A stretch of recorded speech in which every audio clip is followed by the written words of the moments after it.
Okay, let's see here. Dio sikes mazi san mia ontotita. Sikes. I believe that is mind? No, not mind. Soul. Wait. Souls. Plural.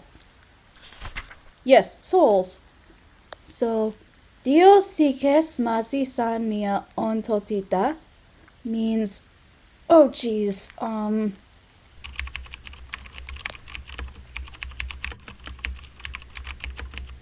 Dio sikes mazi san mia ontotita. Two souls together as one entity? Wow, how utterly compelling and mysterious. One would think a people obsessed with mythology and the arts would be a bit more creative. How much more of this greeting card spiritualism do I have to translate anyway? Ugh. If I read one more line that sounds like something out of a SparkNotes version of Twilight, I'm punching out.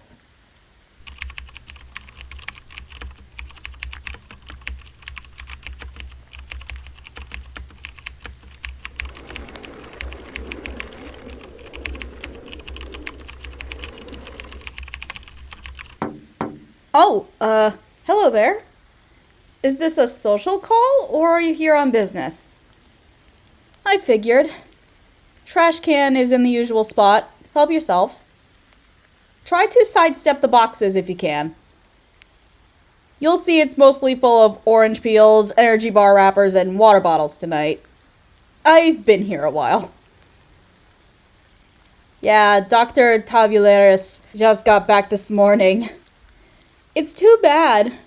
I'm sure you were probably enjoying having one less office to clean on your shift. Not vacation per se.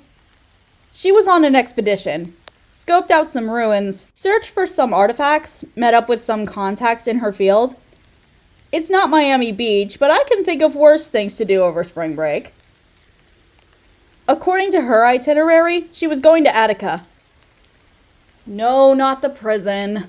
Attica, the administrative region of Greece that encompasses the metropolitan area of Athens. She came in this afternoon to drop off some books and stuff, hence the clutter.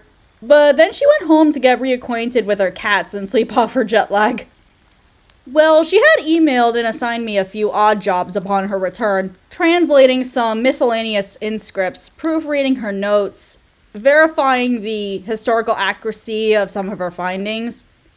I wouldn't normally work late on a Friday, and certainly not during break, but from what I've heard, Dr. Tavularis may have a potential museum showcase on the horizon. You better believe I'm going to claim some recognition too. You call it being a shameless parasite. I call it being a fiendishly ambitious research assistant. Incidentally, did you know the word parasite is derived from the Greek parasitos? It literally means one who eats at the table of another. Wow, I've been doing this job way too long. Still, it's better than vacuuming floors, emptying trash cans, and cleaning bathrooms all night. Oh, come on, I didn't mean that offensively. In fact, credit where credit is due. These last 6 months, I don't think I've ever seen this building so clean. My allergies and slight misophobia are deeply grateful for your keen eyes, elbow grease, and possible OCD tendencies. I'm not looking down on what you do after hours outside of class. It's just, what you do after hours outside of class is not something my family would ever approve of. Are you kidding me? My father, the high-profile attorney, and my mother, the vice president of academic and student affairs at this very university, would never allow their precious sweet little overachiever to contaminate her resume with any occupation that involved manual labor and did not guarantee a slew of networking opportunities upon graduation. Aside from the colors of our collars, we're not all that different. Although, to be fair, I actually look like a dual art history archeology major. I can't say I'm getting communication studies from you. Exactly. We are just two graduate students working upon our respective degrees with part-time jobs on the side. Oh yeah, and creative projects in your case. How's your novel coming along? Really? You finished it? Wow, what happens now? Oh, okay, an agent. Makes sense. How many queries have you sent out? And how many have responded? Oh, Well, don't lose hope. There's bound to be someone out there who will appreciate a sci-fi epic that's... How did you describe it? Like if J.R. Tolkien and Michael Crichton were roommates? Just got to keep pounding the pavement, as it were. Keep me posted, though. I'm curious to see if it's ever published, especially since it began as a creative writing assignment almost 6 years ago. Sorry, it's not that I don't find you deeply stimulating. I've just been here since this afternoon, and I'm only about 2/3 finished. And I can't let anything spill into the weekend. I have a date tomorrow night.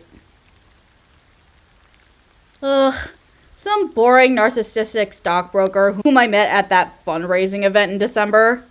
I forgot his name. He's the son of one of my father's old law school buddies, and he's been wanting to fix us up.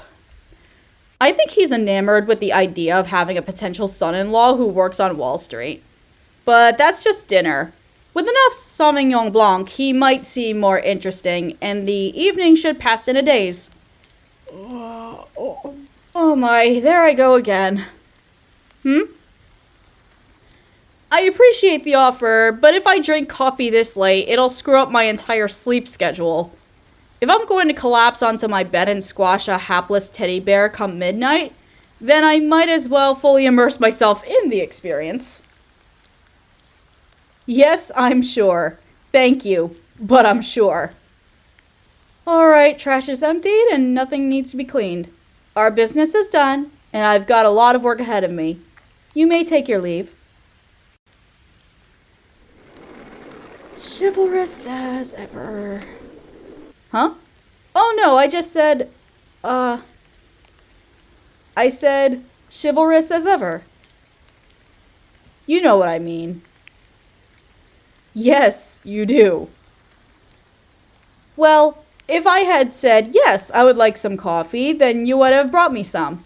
And since you know I don't like Keurigs on account of K-cups, exponentially filling our nation's landfills, you would probably go all the way back to the facilities department to use the traditional coffee machine because you know I would be able to taste the difference. And you wouldn't just pour me a cup of leftover black sludge either. You would clean out the entire thing to make a fresh pot. Of course you would. Or if I had said, oh God, I would love a venti latte from the cafe from up the road, you would probably punch out early, drive up there, in the rain, and get me one. Then you'd burn rubber back to campus so it would be still hot. My point is, you don't have to always drop what you're doing and be at the beck and call of everyone else around you. I mean, my God, back in high school, I left something in our homeroom, at least once a week? But sure enough, within 30 seconds of walking down the hall back to my first class, you'd run up to me, completely out of breath, and hand me my jacket, or my book, or my bag, or anything else with that dorky smile on your face. I think most days, I would just offer a half-hearted, oh thanks, as payment. But it was all you ever seemed to need. Or how about every time I had to borrow a pencil, or a calculator? I think you knew that in my head thesaurus, borrow was just another word for commandeer. But still, you were all too eager to supply me with exactly what I needed. Maybe I should have mentioned that in my valedictorian speech at commencement.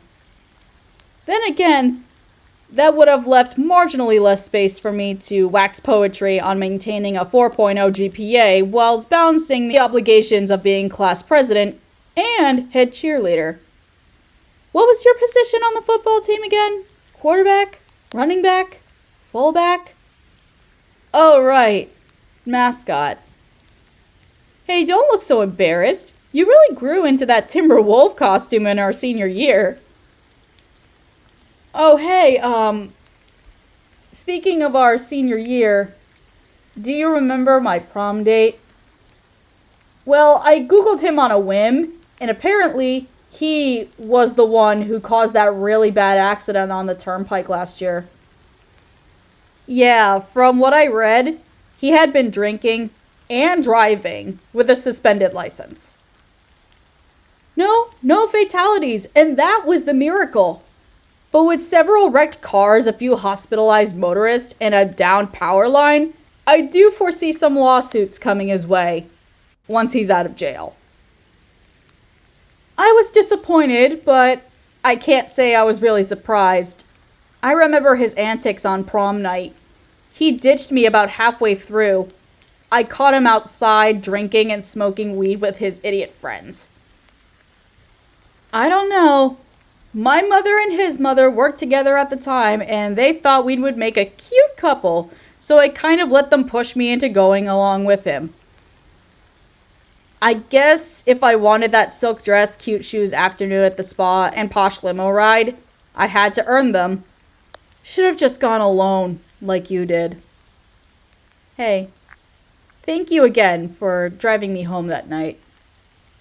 And since it's just the two of us here, thank you for enduring my crying. I'm sure that probably felt like the longest car ride of your life, but I was just so humiliated and angry. And I really needed to burn myself out before facing my parents. You know, your chivalry is kind of dorky, but don't lose it, okay? Right then, I think that's a long enough stroll down memory lane for tonight. I appreciate the break, but I still have lots to do. Have a good night. Wish me luck on my date. Blech. Sorry about all the clutter. Should be progressively whittled down over the next few weeks. Oh no, this isn't the stuff she brought back with her. These boxes are just full of old textbooks and CDs she had brought up from the library archives that I've been working out of. What do you think? She picked up an I Heart Grecian at the airport? No, Dr. Tavalaris is not that kind of woman who's into kitschy roadside souvenirs. Well, actually, yes. She did find something on her expedition. Sure, you can see it. I won't tell if you won't. Besides, it could end up in a display case at the Smithsonian. We both might as well have a closer look while we can. Come on, follow me. Ugh, so many freaking boxes. I really did not need to wear my heels tonight. Here, it's in this box, I think. Okay, so like I said, Dr. Tavalaris was in Attica this past week, and she didn't just throw a dart at the map of Greece while blindfolded. She chose Attica for a very specific reason. Like many other professors in her field, Dr. Tavalaris theorized that there might be some tangible evidence of the existence of superior beings that the ancient Greeks and or Romans may have construed as gods and goddesses, since they really didn't have much to work with when trying to rationalize phenomena that they didn't understand. A storm decimates a city, blame it on a deity. An epidemic rages, blame it on a deity. An agrarian community produces an unusually bountiful harvest one year, pay tribute to a deity. See the pattern here? Well, apparently, Dr. Tavalaris had read about an altar just located before the entrance to academia, which itself is just outside Athens, that had been dedicated to the Greek god Eros. Eros was the original Greek name for the Roman god Cupid. Yes, the Cupid. And what was his gimmick? What was the thing that he did? Right, he would fly around and shoot arrows at people that would make them fall in love. According to the poet Hesiod, Eros was a primordial deity who emerged self-born at the beginning of time to spur procreation, which is just a very pretentious way of saying he fired a bunch of aphrodisiacs into the backsides of people who were presumably of consenting age, got them to mate like rabbits, and prevented the human race from dying out. As such, Eros came to be known as the mischievous little god of love, and it's from his name that the word erotic was derived. Anyway, back to Dr. Tavalaris. She had researched this altar and was very curious to see if there was any proof that, thousands of years ago, some harebrained alchemist really had created some primitive form of an aphrodisiac so effective that he, or she, we don't know, we weren't there, came to be revered as a deity or something like that. She searched every nook and cranny of this altar and didn't find a thing. No Da Vinci-style code, no fragments of an old cult-like manifesto. She even checked for hidden switches or levers that might have opened some secret hideaway passage. Again, she found nothing unusual, but then she tried something else. She had brought along her old metal detector that she typically uses for beachcombing in the summer. She turned it on, circled the altar for almost 3 hours, and finally got a hit. She couldn't start digging right away. Technically, she didn't have the proper paperwork or clearance to do that. So she convertedly marked the spot and then came back later under cover of some darkness to excavate. She found this, buried about 2 feet down and maybe 50 feet away from the altar. Check it out. What do you think? Can't you tell? It's an arrow. Well, it's lost some of its integrity and virtually all of its luster, and being caked with rust wouldn't make identifying it any easier, but yes, this is a very old, very corroded, almost completely unrecognizable arrow. See, here's the tip, or at least it was the tip. Both halves are still somewhat curving around and meeting at a point, albeit one that is very eroded and dull. And if you follow along the shaft, you'll see that the fletching would have been right about here, just before the knock. Apparently she has a really good contact in the customs department, so transporting it to the States wasn't really an issue. Ordinarily, she wouldn't have been bothered to go through the trouble of keeping it, but she noticed something strange. Traditionally, only arrowheads were made of metal, not the entire thing. Weaponeers would fasten a stone or metal head to a wooden shaft to make carrying and firing them easier. But Dr. Tavalaris said this looks like it was forged from raw iron, start to finish, as one single uniform object. She's going to have it radiocarbon dated to be sure, but she thinks it was created at some point during the Greek Iron Age, which was after the collapse of the Mycenaean civilization, until the beginning of the Greek Archaic period, sometime between 1100 and 800 BC. And according to what most mythologists have pieced together, Eros first strapped on the quiver and took flight around 700 BC. So, yeah, quite a find actually. Drachma for your thoughts? Excuse me? Are you... Oh my god! Do you actually mean that seriously?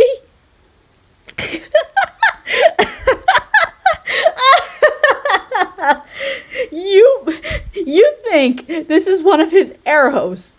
Like an actual arrow that belonged to the god Eros himself? Oh, come on. You've got to be kidding me.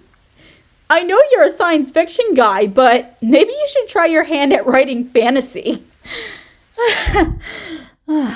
So what you are suggesting, some 2800 or so years ago, Eros was just flying around making quota for the day. He swung by his altar to meet and greet some followers, got caught in a crosswind, and this slipped out of his quiver?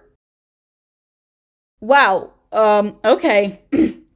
Where to start? Well, first of all, I thought this was implied, but there were never any gods or goddesses. The entire concept of mythology, Greek, Roman, Chinese, Egyptian, or otherwise, is based on exactly that.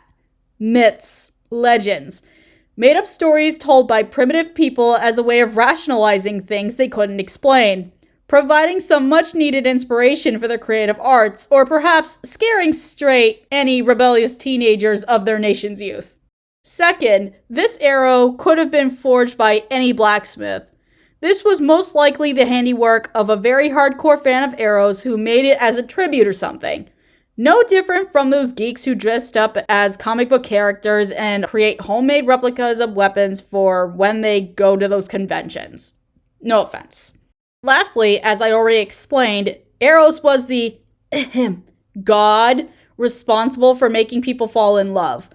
Well, that conclusively disproves the myth since love itself doesn't even exist. No, it doesn't. There is no scientific basis for love. Yes, there's attraction, but that's an entirely separate concept. Attraction is the manifestation of sexual impulses and urges brought on by visual stimuli and touch. It's a pre-programmed instinct hardwired into our biological blueprints to keep us reproducing so we won't go extinct. It's useful, it's fun, but it's just a genetic impulse, nothing more. See that pile of papers on the desk there? They are filled with writings and musings and poetry from some of the biggest names in ancient Greece. I've spent the last 5 hours deciphering them, and many of them go on and on and on about how love is some wonderful divine state of being that supposedly defines itself, and is beyond explanation, and is the most powerful force in the world for good and evil. When you take a cold, hard look at that from a modern-day 21st century perspective, how utterly quixotic and ridiculous it sounds. Okay, if I had to define love, then I would say it is probably a pheromone-induced neurosynaptic reaction interpreted by evolutionary impaired primates as a predominantly heteronormative emotion, to use the proper vernacular. In layman's terms, a combination of sexual attraction and convenience. Why do people get married? The only reason sane, rational human beings get married is to combine their wealth and help each other advance socially. One look at my parents will tell you that. They have openly and unapologetically admitted to not loving each other. They were and still are two people with mutual goals that they could only have reached by working together as a wedded partnership. They're loyal, they respect each other, they have a child, they take their marriage seriously, and they have every intention of remaining together, but that's all there is to it. I think you were brought up on a few too many Disney movies back in the day. Contrary to proper belief, swooping in to rescue a damsel in distress and riding off in a pumpkin to live happily ever after is a cliched plot device cooked up by members of the SAG-AFTRA as a means of selling tickets, books, and streaming services. I'm not mocking your romantic side. I'm just trying to set you straight. Trying to spare you the grim reality of realizing that despite everything we've ever read in stories or seen in movies, that supposed great mystical power does not exist. And even if it did, you really think getting nailed with an arrow would cause something so wonderfully beautiful and ethereal to just poof into existence? Exactly. Time to grow up. You know, I should probably move this somewhere. Because it's in a plain, nondescript cardboard box within a pile of other plain, nondescript cardboard boxes. Dr. Tavalaris would have my head if someone from facilities took this out of her office and lost it somewhere. Let's see. How about... Oh, her desk. Perfect. It'll fit in one of the bigger drawers on the bottom and facilities would never go in there. Yeah, that's a much better... Oh! Eeh! Ah! Ow! Ow! Ow! Good! Ow! Jeez! Ow! The arrow! I landed on the arrow and it just fucking stabbed me! My leg! It stabbed me in the leg! What are you... Oh, yeah, okay. Just set me down on her sofa. Oh, I was trying to maneuver around a box, and I can't balance in these stupid heels, and I caught my foot in a corner, and Yeah, you're right. Gotta stay calm. Yes, I'll keep putting direct pressure on it. Wait, where are you going? Don't leave me! Oh, you keep a first aid kit on that cart? Oh, well, okay, yeah, I need it. Listen, you're gonna have to take me to the emergency room tonight. Seriously, I felt that thing go through at least an inch into my thigh. It was rusted and dirty. Oh no, it probably gave me tetanus. Right. Gotta stay calm. After you clean and bandage the wound, can we just get in your car and go? Okay, thank you so much. Now, the arrow stabbed me right here, so I need to hike up my skirt. Please try to keep your eyes in your sockets. Alright, my hand is flat over where it got me.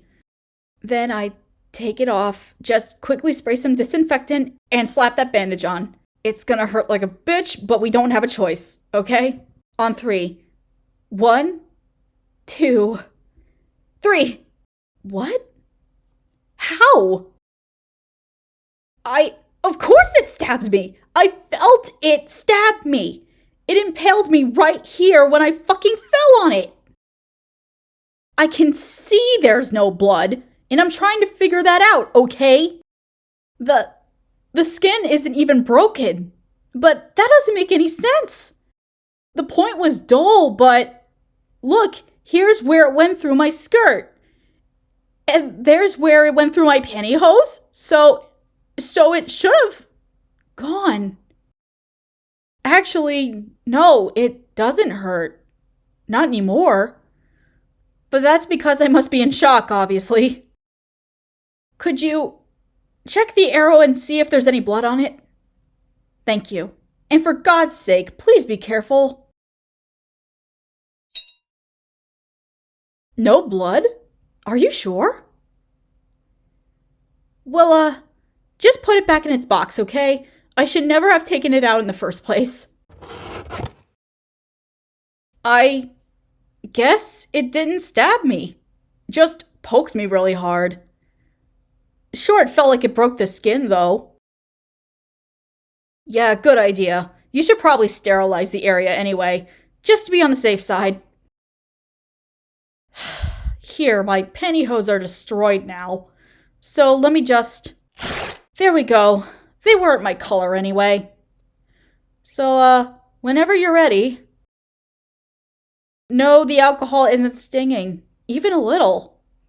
Definitely did not break the skin. No, I'm fine. The pain is totally gone, but... Does it feel hot in here to you? No? Huh. Well, it's probably just the adrenaline. Okay, all nice and clean. Thank you. Wow, I still feel kind of hot. Like, I'm actually sweating a little. Yes, of course. Nice deep breaths.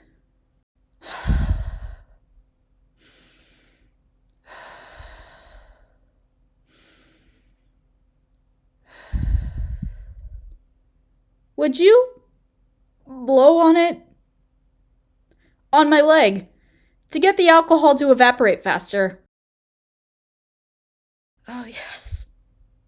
Oh, sorry.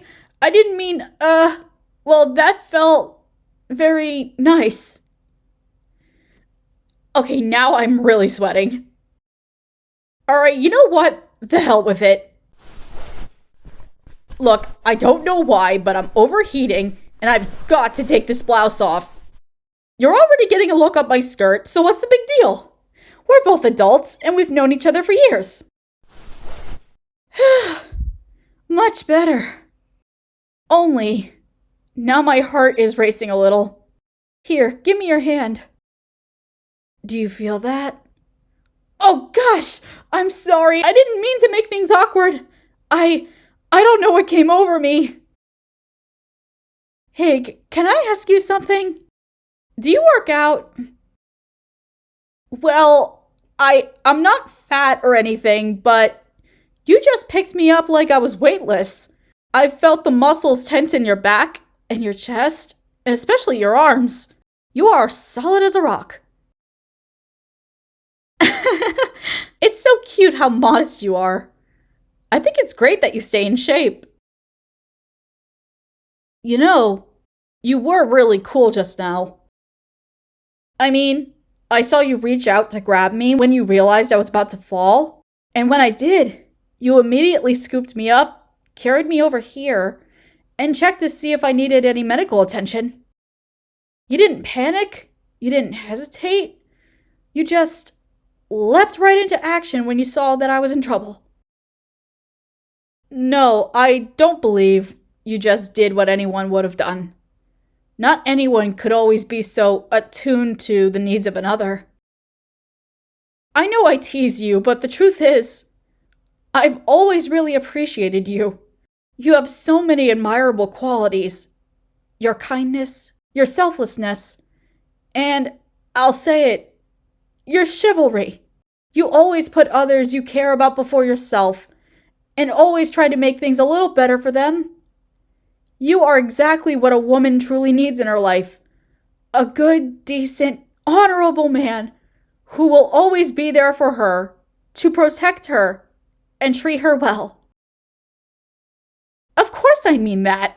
I think you're amazing. I think you're wonderful. I love you. I love you.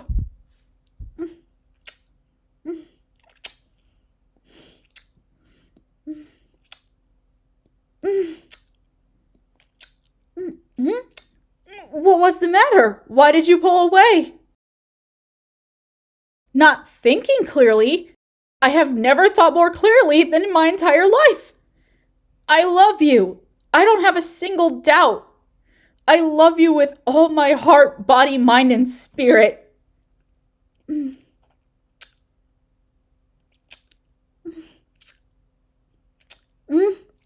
No, it's all right. This is what I want. You are who I want. You don't understand. I love you. I've always loved you. I had feelings for you since we met. Yes, couldn't you tell? All the hits I would drop, the games I would play. Oh, don't be so naive. You really think I was forgetful enough to leave something behind in our homeroom almost every day? I did that on purpose, you goof. Because you sat right behind me, and you were too shy to strike up a conversation. I knew I had to come up with something to make you. Don't you get it? I was addicted to hearing your footsteps running up to me, and the feeling of your hand on my shoulder. If I had just one look at your gorgeous smile and beautiful eyes in the morning, then I would be on cloud 9 for the rest of the day. But some days, one of our classmates beat you to it, and I had to settle for borrowing something of yours later, so we could have a little interaction. Why would you ever think I fought so hard to be head cheerleader? Because the head cheerleader had to work with the mascot to choreograph routines for the games. Oh, and prom night. I wasn't crying because I had been ditched and humiliated. I was crying because the guy that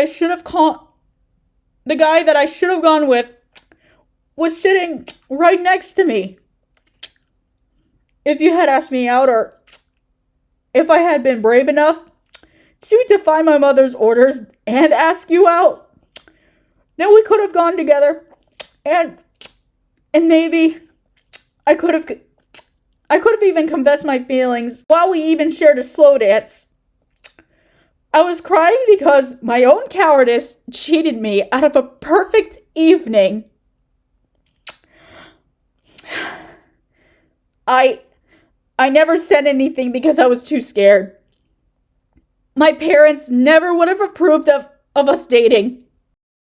It wasn't that they didn't like you. They just didn't think you were my type. They just wanted me to have a productive, socially acceptable, completely loveless union. They wanted a guy for me, who was wealthy from a high-powered family and would have brought them more prestige. But I don't care about any of that. You are exactly the man I want to be with. I love how sweet you are, how responsible you are, how funny you are, how hardworking you are, how smart you are, and how creative you are. You meet every one of my needs. Mental, emotional, spiritual, and especially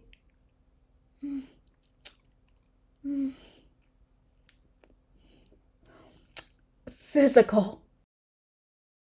But if my love for you is to forever remain unrequited, so be it.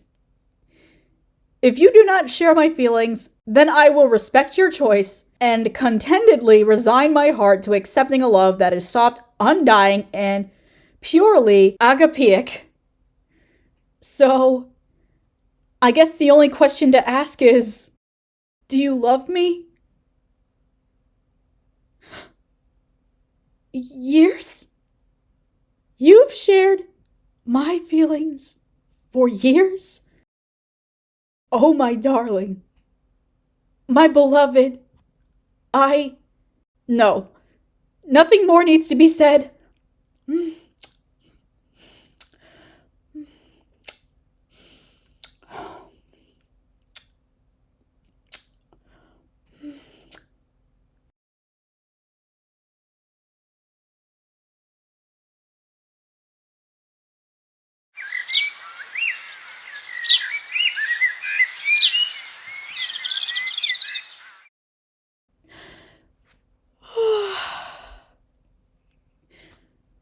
Good morning. This sofa isn't the most spacious, but what does it matter when I wake up in your arms? I feel blissfully content. You? You know, it just occurred to me that technically we're both right. Well, you insisted that true love does exist, and it sure does. However, I insisted that being struck by an arrow could not cause something so wonderfully beautiful and ethereal to just poof into existence, and it sure couldn't. I understand now. The arrows shot by Eros, aka Cupid, did not truly create love between two people. The love they had for each other was already there. The arrows just brought it to the surface. The arrows gave them the wisdom to recognize their love, the desire to give themselves over to their love, and the courage to pursue their love. Oh no. I think it's best if Dr. Tavalaris remains convinced that what she found was a man-made replica and not the genuine article. The ancient Greek deities finished their work eons ago. Let's allow their tools and machinations to retire as well. What happens now? Well, what would you say to a date this evening? Oh, right, the stockbroker. Yeah, I'll be canceling that. My parents are just going to have to accept that you are the man I want to be with. And if they love me, truly love me, and want me to be happy, then they will learn to love you as well. I'm sure of it. So, tonight? Oh, dinner at the Chinese restaurant. I would love that. What about afterwards?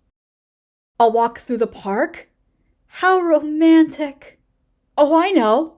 Why don't we bring along a couple of those mason jars and a blanket? We could walk along the path and catch some fireflies. Then we can unroll the blanket, sit down, pop open the jars, and hold hands as we watch them fly off into the sky. And then we can get some ice cream, and you can tell me all about your novel. I've hobnobbed with a few published authors now and then. Maybe I can help you find the right agent. Yes, that sounds wonderful. But right now, what I think I need is some coffee. Let's hit the cafe. My treat. Oh, come on. I was always capable of experiencing love. I just finally took a stab at it.